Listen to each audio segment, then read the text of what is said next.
Hi friends, welcome to Likhita vlogs. నేను మీ లిఖితాని. Today recipe వచ్చేసి దోసకాయ ఆవకాయ అండి. ఎలా చేయాలో మీరు ఈ వీడియోని చివరి వరకు చూసేయండి, స్కిప్ చేయకుండా. లైక్ చేయండి, సబ్స్క్రైబ్ చేయండి, ఫాలో అవ్వండి. దోస ఊరగా ఎలా పెట్టుకోవాలి వీడియోలో చూసేద్దాం. ముందుగా దోసకాయని శుభ్రంగా కడుక్కోవాలండి. అది తడి లేకుండా తుడిచేసుకోవాలి. దీన్ని చిన్న చిన్న ముక్కలుగా కట్ చేసుకొని ఉంచుకోండి. అందులోకి కారం రెడీ చేసేద్దాం. ఆవుపిండి తీసుకోండి. ఒక కప్పు ఆవుపిండి తీసుకున్నాను. ఒక కప్పు కారం కూడా తీసుకున్నాను.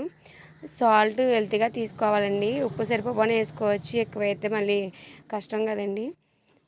గ్లాస్కి కొంచెం హెల్తీ సాల్ట్ వేసేసుకున్నానండి.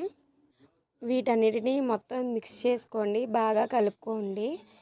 ఉండలు లేకుండా మొత్తం అంతా మిక్స్ అయిపోయేలా కలుపుకోవాలండి. స్పైసీగా ఉంటుంది. చూపిస్తున్నట్లుగా ఇట్లా మొత్తం కలిసిపోయేలా చూసుకోండి. ముక్కలు పక్కన పెట్టుకున్నాం కదండి, తడి లేకుండా పెట్టుకోండి, లేదంటే కనుక బుజ్జి కట్టేసినట్టు అయిపోతుంది. మనం పక్కన పెట్టుకున్నాం కదండి, ఆ కారంలో వేసేసుకోవాలి. 3 కప్పులు కొలుచుకుని వేసుకున్నానండి ముక్కలు. ఆయిల్ కూడా వేసుకుని మొత్తం మిక్స్ అయ్యేటట్టు ముక్కకి పెట్టేటట్టు కలపండి. అంతే, అయిపోయినట్టండి. ఒకసారి చూడండి ఉప్పు సరిపోయిందో లేదో, సరిపోతే వేసుకోండి. దోశ ఆవకాయ రెడీ అయిపోయింది. మీరు ట్రై చేయండి. ఎలా వచ్చిందో కామెంట్ చేయండి.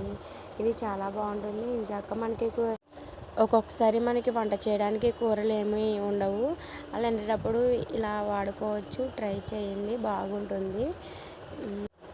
మీరు ట్రై చేయండి. ఎలా వచ్చిందో కామెంట్ చేయండి. మరెన్నో వీడియోస్ చూడాలంటే సబ్స్క్రైబ్ చేయండి, పక్కన బెల్ ఐకాన్ క్లిక్ చేయండి. ప్లీజ్ సపోర్ట్ చేయండి. 3-4 డేస్ సర్వ్ చేసుకోవచ్చు.